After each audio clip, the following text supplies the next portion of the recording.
All right, just to confirm from the listeners who we got on the phone here, it is Mampi Swift. Is it you, sir? Yes, man. What's happening? Not Yes, much. Canada. What's going on? I'm coming on the 17th, That's right. You're and going I to be. can't wait to see you guys. And we were saying it's going to be a 2.5 hour set, 4 decks, something you've never done before on this side of the Atlantic. Am I right in saying that? Yeah, I mean, I guess. I generally play on four anyway, That's but okay. I guess, yeah, I probably haven't had the, come to think of it, I haven't had the chance to do it in Canada, no. There you go. And 2.5 hours Yeah. is. And I mean, the last time I was there was a transitional period for me in that 5 years. So I was coming to terms with getting used to CDJs, you know, and I wasn't really at the races, let's say. So now my head's kind of switched on to everything, you know. I'm more in sync with what I'm doing and with the music where I probably wasn't before. So, and that's one thing that I'm looking forward to, and that's another reason that I really look forward to playing out. I don't play out as much now, I sort of select where I'm going to play, and then there's the other things that are going on which I'm not really a part of, I sort of sit in my own kind of world, so I can play anywhere almost.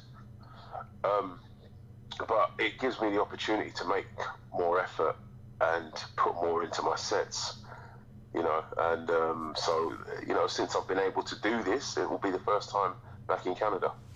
Well, yeah, and the length that you're getting, it's not like we're saying 45 minutes an hour. No, this is 2.5 hours of the evolution of Mampi Swift, if you will, right? Yeah, I mean, it's going to give me an opportunity to go in. I mean, I'll play music from probably 1993 to 2020. you know? Yeah, I get you. You know what's interesting? You say 1993. I got to bring this up. When I was looking you up online, it said that you were 36 years old, which would mean that you started spinning when you were about 5. Is that right? That's right. I'm now 44 years old. I'm not 36 years old. So for I don't know. clarification, I don't. Yeah, I don't know where that comes from. I didn't know it was a thing. I didn't. I guess it's something that people are interested in. I guess when you want to know more about someone. But yeah, well, it's honestly it's building it's a I, profile. It's like the first thing is like name, age, birthplace, and yeah, it would make sense. Like any sportsman that I look up, I want to right. know that stuff. Those are the things. So the first thing I saw But with you was 36 years old. I was like, so then he was about 14 when he created the one, and about 5 when he started spinning. I was 19 when I made the one. That's still very young, very very young, Yeah. producing a tune. No, I wasn't 19. I was 21. Sorry. Still, Yeah, I did it young. I was really young when I made the one. that's still very young. But okay, we're not there yet. I want to ask you some personal Yeah. questions. What was the first album you ever purchased? Do you remember? The first vinyl I purchased was "I Feel for You" by Shaka Khan, Interesting. and I bought that for my mum. How old were you when you bought that? 7 years old. And I assume you got that from your piggy bank or from your allowance or something. I actually got that from my mum. Interesting. So you bought a record for your Yeah. mom with your mom's money. Very sweet of you, though. Yeah, yeah, exactly. I was a good boy, definitely a good boy. What was your first concert experience like? um, okay, so in our school disco, um, we had the DJ that used to come and do our school disco was like also the local rave DJ. So we used to get acid house played in our school discos, and we used to listen to this stuff on pirate radio as well at that stage. So we were getting to hear just the best tunes. But I remember even looking back now, the way we used to react to those tracks getting played. Like some of my friends got, going crazy, boom, boom, boom, going mad. You know what I was doing? I was just sat there studying the DJ. Mhm. I was vibing, but my vibe was a bit more intense. My vibe was a bit more intense. And then from that point, we followed that same DJ to at the youth club where they used to. It was like our first rave, a place called the Wilmot, and it was acid house all night long, you know. And at that period, in around 88, 89, when Soul to Soul were huge, were Back to Life and Keep on Moving, you'd have those tracks getting played in the acid house raves as well.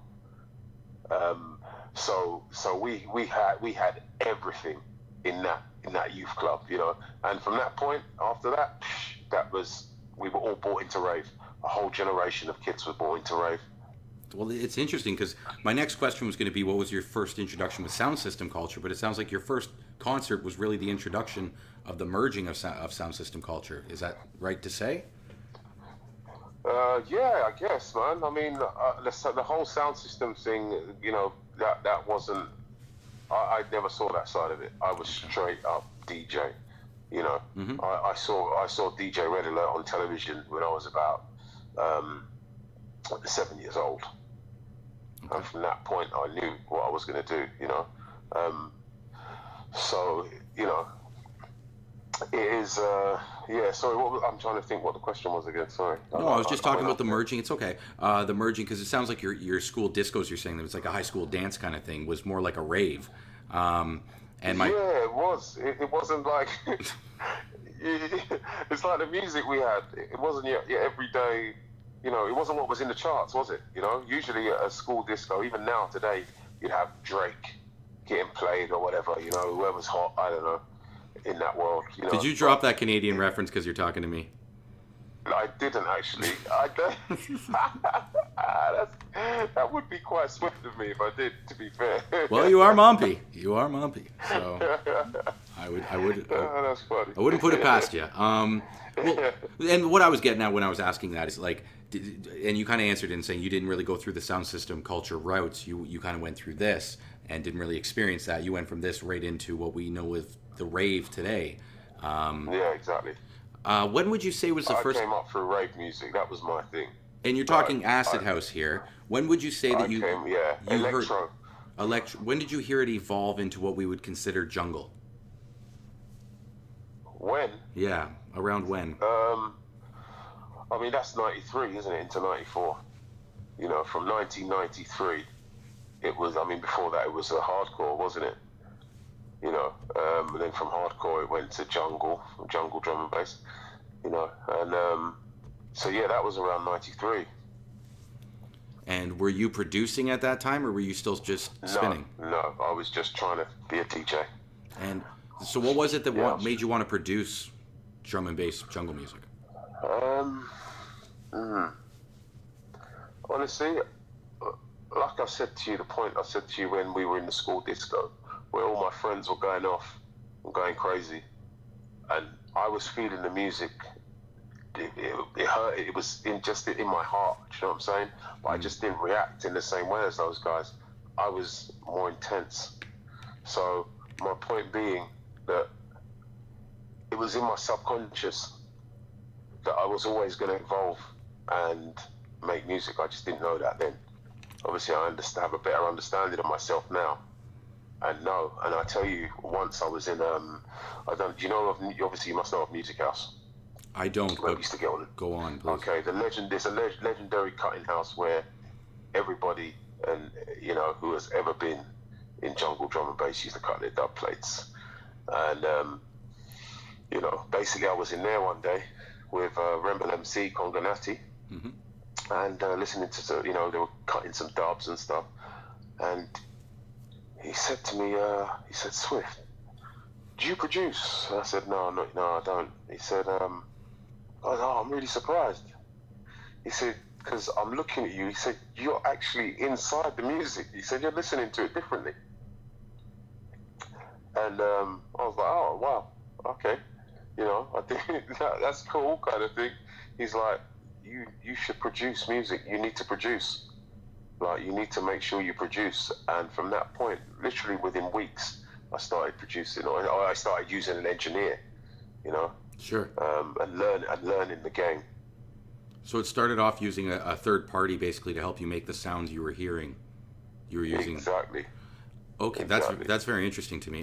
Because okay, how do you compare how you started then to where you are today? Not just with that using a third party, but also the software and hardware that you began on versus what you're using today. Oh wow. I mean, okay, we can argue about the quality of sound. Everybody knows analog is better, right? So Right. there's no point in discussing that. So um, I'd say, I mean, if I look at myself, the difference between myself from where I was when I started to where I am today and what I can do is it's remarkable because I've never been trained musically. You know, music lessons in school were a joke. They didn't teach you anything, you know, of any substance. Um, so, you know, for me to be able to create the music that I can create today with the music level of musicality, it's for me it's a big thing. Maybe pretty standard to some artists, but for me, from where I was, it's remarkable. And would you say like, are you still using a lot of hardware, or do you use a lot more software these days than you used to? No, yeah, it's all I don't. Yeah, it's all software, man. Yeah. You're hearing that a lot, to be honest, and like you said, we can have a debate for hours over what we like more, but there's no denying that it can be done with a laptop on your, on the plane. People are doing it. Most definitely, it's been done. You know, that's Hmm. how I've written my tracks. Like I'm on my laptop now. There you go. My laptop's open in front of me, you know, Yep. and it's convenient for me. You know, from the days where I had a bloody, you know, I used to have the Akai 6000 and the Emu, and you know, Akai 3000 set up, a Big Mackie desk and all the rest of it. Hmm. But the thing is that's all good. It's changed. Everything's changed. The world has changed. You know, we're in a digital world in every sense. And I am a digital girl, so I'm, I'm with you. No, and honestly, even when it comes to touring, like what was it like carrying six extra carry-ons so that you could have your record crates with you, when now you can just put it all in a Oh USB, throw it in your man, pocket, right? exactly. Come on, man. Come on. Yeah. I mean, who misses carrying vinyl around? Nicky Black Market. If I could throw him out there, I'm sure Nicky would carry his vinyls everywhere if he could. I remember. Yeah, he probably would. He was just happy. He's happy to play. He Nicky is, loves and he it. loves his vinyls. Nicky loves it. Um, Nicky loves it. okay, I want to talk about Lucky Spin and Charge Records, how it was formed. Like, can you tell me the beginning days and what made you want to start that? What charge? Charge Records, yes. Um, I mean, for me, I looked around and I noticed that I saw all the guys that were around that were sort of blowing up. Andy C was a big name Hmm. by then. DJ Hype was a big name. You know, you had the Goldies, your Groove Riders, Ed Rush and Optical, and all these guys. And I was at Bad Company, and I noticed that they were all affiliated with a label. They had a home. You know, you Sure. knew you knew Andy was Ram. You know, you knew that Bad Company were with Renegade. You know, you knew these things. But with me, it was just Mampi Swift. So I felt that I needed to have my own home. You know, and so that was why I started the label. I had my own freedom. That's You know, interesting. I could just release my music whenever I wanted to release it, whether it was good or bad. You know, but it was quite remarkable that No, it's by the very. time I, Sorry, go on. done the third release, that it was an anthem. You know, so yeah, it was a great choice. Was the one your third release? Yes, it was. Gotcha. Yeah, that one put you on the map all across the world, I gotta say. To this day, Yeah, I still hear it in mixes from some of the yeah, it's greats. crazy. And you know what? As you were mentioning those names, I thought of not just the labels, but their brands. Like I could think of the logos that are associated with each. Exactly. Yeah, thank you. Exactly. You know, it just sticks out in your head straight away. Yeah, especially but you don't even see it nowadays with the digital world. But I remember as an MC myself looking over and seeing that record spin, and you knew it was Bad Company, or you knew it was Ram just based on that logo spinning around. Yes, Um, that's right. So yeah, there's a lot to be said about branding and what it means for an artist's success, I guess. Yeah. What can we expect from you this year, 2019? You say you've been on a bit of a hiatus, I guess, over the last 5 years. What do we got planned for this year? Yeah, well, my album comes out this year. It's already, the first release is out now. It's called Victory. Nice. It's doing the rounds. It's been going down fantastic. It's been well received.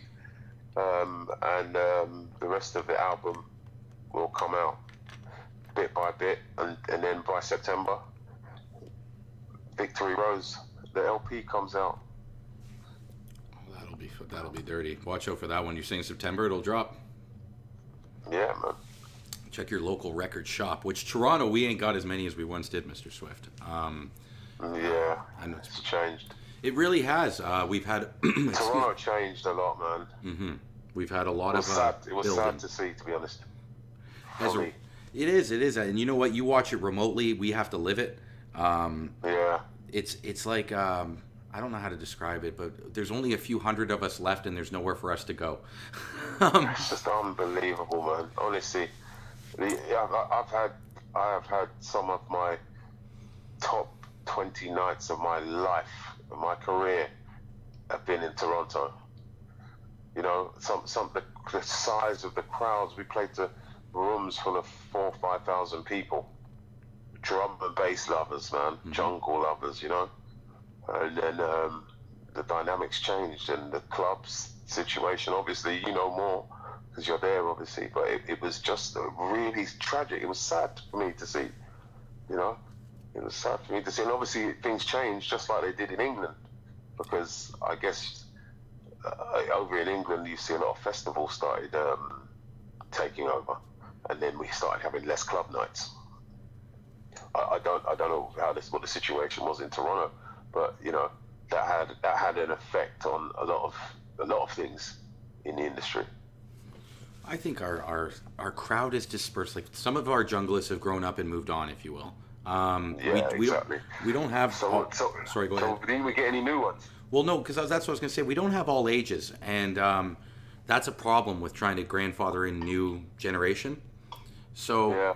I personally am trying to make a conscious effort. I've got plans in the work to throw some parties, and the goal is to throw all ages and to try and target ourselves back to, 18 and under. Let's say ages 13 to 18. Yeah, of course. And you've got to create a whole market around that. You can't just say, okay, I'm going to start trying to throw all ages parties and kids are going to show up. Yeah. You've got to tailor it to them, make it fun for them to come. And yeah, me and a couple friends are making a conscious effort to do so. But it's tough because first of all, there's liabilities, because with kids comes irresponsible behavior, whether it's drugs, alcohol, fighting, violence. And also that because they don't drink, your venue isn't going to make money off the alcohol. So the only way you're going to make money is at the door. So as a promoter, it is easier to just say, you know what, let's do 19 plus. I don't have to worry about kids, and I'll make money at the bar. So I get it, but there's an incentive in that I love this music and I don't want to see it die. And at the rate we're going, I'm watching the crowd get older and older every party I go to, And yeah, man, I want people to be around in 100 years still dancing the jungle. But Yeah. you know what? You guys have something that I like out there, rave tots or whatever. People can bring their kids to the party. Yeah. Have you seen? I think as long as it keeps happening here, it'll always come out there. Do you know what I mean? It'll bleed, I guess, in a sense. I get you. Yeah, at some point, and we'll maybe have to restart again. I hope not, Mampi. It'll come back, and then you'll have to come out when you're like 70 years old. You know what? Here's the thing that makes me sad to think that is the foundations that people like Marcus Visionary and Ryan Ruckus and the grandfathers of our scene, the Browns, and the guys that built this for us. I would hate to hear that they were forgotten, and that it's some new scene that doesn't remember its roots. And they've devoted a lot, those guys, man. Their lives, their blood, sweat, and tears. Those guys are. You know what? We'll talk about them more later in the conversation. I want to get through this. So, do you believe that a DJ must produce to be successful in our industry today? Pretty much, yeah. How about vice pretty versa? much. Do you think that a producer must also spin to be successful? That's a good question, actually. No, I mean, It depends actually, because like, the problem is nowadays is your success is you're almost judged by your gigs. You know, because the money isn't there in music now for producers to just produce music, so they have to do gigs. You know, I agree. But I think that you get so these tandems. I always bring up pendulum, where you get this group of people who together they can be at something. I can spin, you can produce. Let's do something together, rather than you know what? yeah, I'm a really good DJ, but I suck at producing, but I'm still going to do it anyways because I have to. You know what I mean? hmm Uh, yeah, yeah, yeah. and I think it is that now. I think now to be a drum and bass artist, just my opinion. yeah, I think it is a bit of it's it's not just I want to be a DJ or I want to be an MC anymore. It's obviously an MV and an MC is different, but now it's not just I want to be a DJ. It's now I want to be an artist. yeah. You know, and I think that's the everything has shifted. You know, that's what I mean about the world changing. Everything has shifted now. So the basic standard is a lot higher. You know, before you could just come in, yeah, I want to be a DJ, but like I say, now your attitude has to be much broader in order to be successful. So yeah, it's a tough one. Well, and it's also like you were talking about earlier about being entrepreneurial in an understanding that there were branding and labels, and you know you can't just be a DJ and go, why isn't it working for me? There's so much more that goes into the craft, and I think charisma is another thing. Like when I look at the guys that are on stage really successful, they look amazing up there. Not necessarily Yeah, they're handsome or you know they're big. It's yeah, just yeah, they have a yeah, charisma, a thing. yeah, And yeah. Of course, man. so when you were That's why describing, sorry, go ahead. I think that's why these guys have been around. That's why many of us have been Mm-hmm. around for so many years. Well, and yeah, you You know. definitely have a presence to you. And when you were talking about studying the DJ at the high school disco, I was like, that's where he got it. So you're just you're copying what you saw like 30 years ago at a high school dance. But hey, Yeah, man, it works, and that's yeah, kudos yeah, to man. you. Okay, two final fun questions for you. So please just have fun with these. Um, are you familiar with Mount Rushmore? It's like the four faces of the uh, presidents in the United States carved into stone. okay, I know it. You Yeah, know what I'm talking about? Okay. I If do. I know it. if you Yeah, could I create a remember in Mount Superman 3, didn't Zod? That's right, exactly. Superman. If you could create a Mount Rushmore or a Superman lair for Yeah. for the jungle drum and bass industry, four faces of jungle. Who would your four faces of Mount Rushmore jungle be? Oh wow, man. Bloody hell. And here's the thing, That's Mampi, a you've been tough on one. numerous people's lists already. So it's not often I get to talk to someone who's Wow. already on Mount Rushmore. That's a lot of pressure, man. Damn. Well, I have to be on there, obviously. Oh, I okay. mean, He's throwing himself up. Okay. I like that. yeah. I mean, it would be rude not to, really. Okay. Oh wow,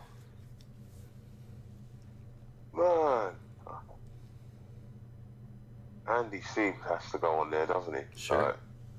I mean, he's the biggest deep drum and bass DJ of all time, you know? The funny thing is, Like, he's what one of he's the achieved smallest is I've big. ever met. He's huge, but he's so small. It's like Shy Effects, another guy. He's big, but so small. And I could say that because I'm a small guy. To anyone who doesn't think I'm a short person, I could say that shit. So we got You know Andy what? C, Mompy You Swift. know what? Yeah, to be honest, I have to take. I couldn't complete this. To be honest, if I'm honest, I couldn't actually complete that Okay, so we're gonna hold it. We're gonna hold you to because two. yeah, I wouldn't even. Even I'd have to take myself and Andy off and really think about it. You You know know what what I I'm saying? picture right now, Mompy? I Because honestly have Randall has to go on there. You Randall. see, Okay, okay. you see what I'm saying? And then, oh man. I can't really answer anyone else. I'd have to, yeah. This involves a lot of thought. Oh my gosh, you're gonna be on a plane later. Let's And thinking I'll of this. tell you why. I'll tell you why I'd say Randall. Go Why ahead. Randall has Go to ahead. go on there, because Randall gave DJs the blueprint for all this, double dropping and rolling the mix out and mixing two tracks, you know, in the right manner to make it sound like one. He gave the blueprint for that, and he, you know, he's one of the DJs responsible for, you know, the levels of DJing today.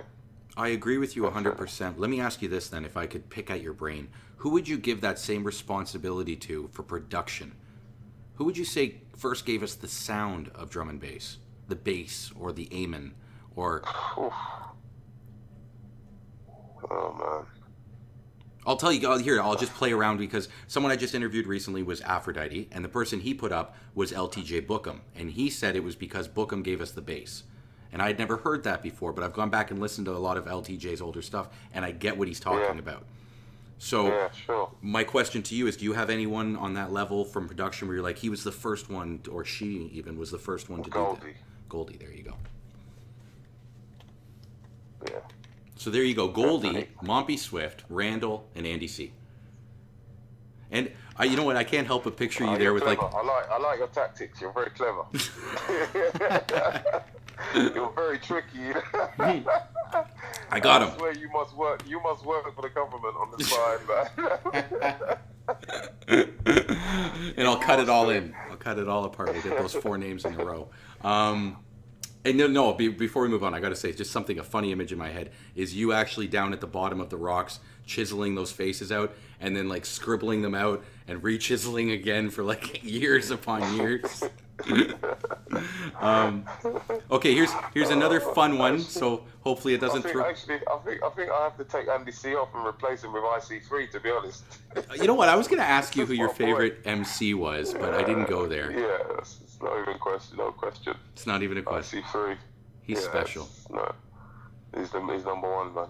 And if I could say something about him that happened, I was just over in Belgium, and he was there doing the Rampage Festival while I was there. And I tried to touch base with him. We unfortunately didn't connect, but on the morning of the second show, he called me, and the person I was staying with saw my phone ringing and was like, "Dude, holy shit, IC3's calling you, wake up!" And I woke up, and unfortunately, we couldn't connect, but my buddy that had come out there with me, he's like, "IC3 fucking calls you?" No, he doesn't normally do that. This is just because we're here right now.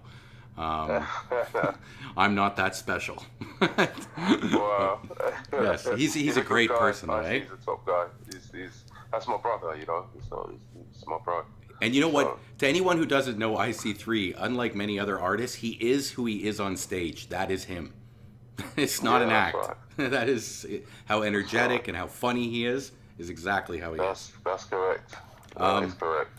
Okay, final question for you. One of the real ones. This is once again, like I say, a fun one. Okay, if you could put 5 items in a vault that would be dug up in, let's say, 25,000 years, that would encapsulate our rave culture. So when we dig it up, we want people to remember what the rave was. What would the 5 items you'd put in that vault be?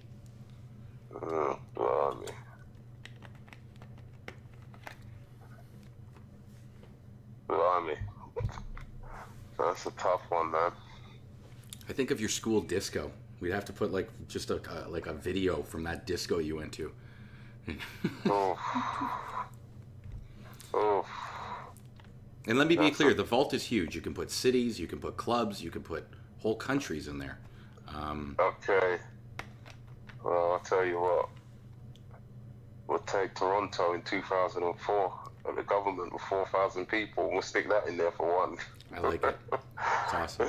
Big up theory. You know, we'll take Sanctuary in England.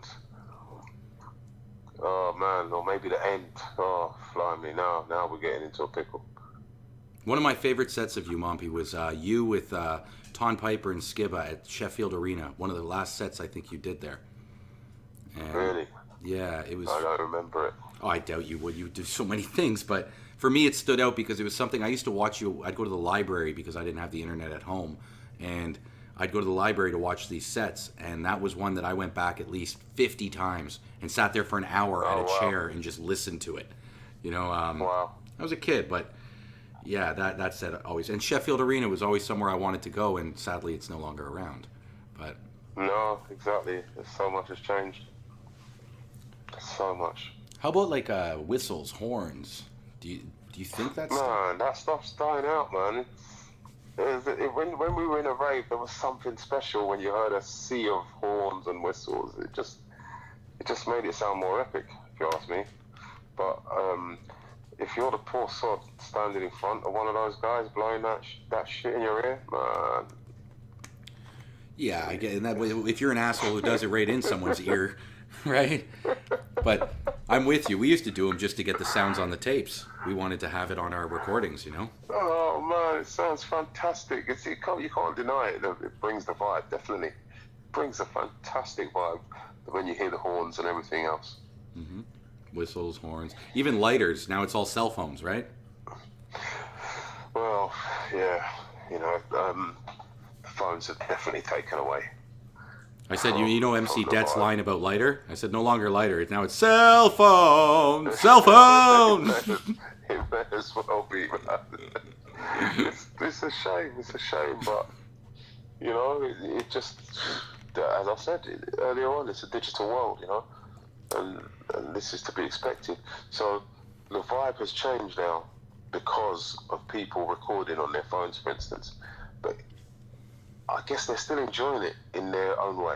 Yeah, it doesn't mean that they're enjoying it less than what we were back in the day. It's just that, man, we knew how the hell to express ourselves fully. We didn't have phones in our hands. We just let loose. So I'm very fortunate to have seen it how it was. No, and I feel the same way. I at least saw the tail end of it, and I hope we'll see it again someday. Let's not be so bleak as this will never happen again. But before we wrap up, we had two more items to put in that vault. Give me two items, Mampi, that you think remind you of the rave, that you would want people to remember. Maybe a favorite record. I forgot about the vault. You forgot. We got deviated, man. We forgot all about the vault. It's left open. Oh man. And a reminder, while Mampi thinks about that he will be here this Well, coming May the 17th. You've got. You've got all the early raves that made this happen. The Summer of Love. It's a tough one. Man, that's tough. I like the vibe. You said that earlier. The vibe has changed. Why don't we throw some of the old vibe in there? The untangible aspect of the vibe.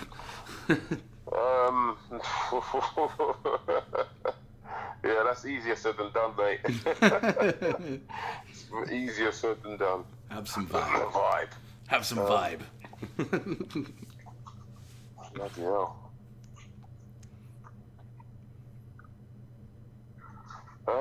No, that's a really tough one, honestly. I should prepare you for these.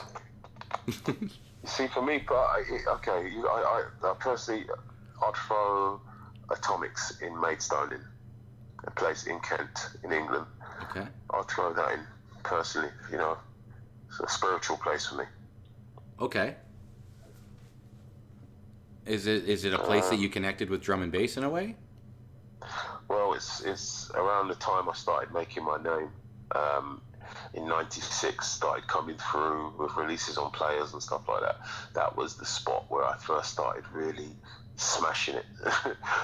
When people had an opportunity to really hear me, where I was comfortable. I was playing in these places comfortable, and people could really hear how good I was, kind of thing. And it was the first place where I sort of felt that back from the crowd, felt the support and everything else. And it's no coincidence I live in Kent now. Well, it was for the Ravers. Good for you, man. That's awesome. But yeah, so we put Atomics in Maidstone has to go in. Okay. I think anybody from Kent who was raving to drum and bass in 1997 would say exactly the same thing. Interesting. I don't know where Kent is. I'm guessing small town adjacent to London. It's not small, but it's fantastic. How far from London is it? It's the English Garden. That's what it's called. The English Garden. I love it. Yeah. But yeah, how far lots of from green. London? In what direction are we talking? You go through south and keep going. Okay. Excuse me. Something like that. Anyway, I don't know. You guys do all that north south stuff. Us guys, what you think that's a Western civilization? The whole north-south thing? like in America, they're like, if I'm in America and I'm asking for directions, somebody will be like, okay, so head north. And I'm like, man, I haven't got a clue what north is. I don't have a compass. I'm sorry. Can you use lefts and rights, please? You know what's funny? They'll tell you in Canada. They'll tell you directions in beer. So they'll be like, okay, so you walk 15 beer that way, and then you walk 3 beer to your right. um, but no, I think the whole north, south, east, west thing is a great thing to have been bestowed upon us, and I hope my pilots, when I get on my planes, are conforming to the same ideology. It's okay. You can keep it, man. Don't worry. We don't want it. We don't want it. Take it with your Brexit and get out of here. That's awesome. Okay, I think that was it. We'll leave it with that. That's only 4, but it's okay. Cool. We'll close the vault, and people will just know. You know what? I'm going to open the vault. I'm putting in a picture of Mampi Swift so that they'll know who left those items, and that's a 5th thing. If people want to hear you before we wrap up, if people want to hear you, where can they go? Anywhere, because it depends where they are. It's a matter of when I'm going to come to you. I mean more online, Mampi. Like, is there any .com or any stuff for download mixes? The website's been redone now. Okay. But you can come to Instagram. I'm on Instagram. I'm on Instagram every day. You know, come and see me. You know, come to Facebook, Twitter. I'm active. You know, I'm fully active on social media. So, you know, I'm easy to find. That's it. Always, there will be links below. I've got a couple sets that I will be uploading with this. Of course, ones that are available online. Mampi, I want to talk to you for a little bit, so stay on the phone with me, but I'm going to sign off to the listeners, okay? Cool. All right. As always, guys, I hope you enjoyed listening as much as I enjoyed talking to him. That was him, Mampi Swift. Check him out May 17th. He'll be at Peaceful Entertainment. That's in the Wax Nightclub in Kitchener. If you need details, just check out Peaceful Entertainment. Hit up DJ Brazine. And Mampi hinted at something else happening on the 18th, so keep your ears and eyes peeled for that. As always, thanks for tuning in. Until next time, peace out.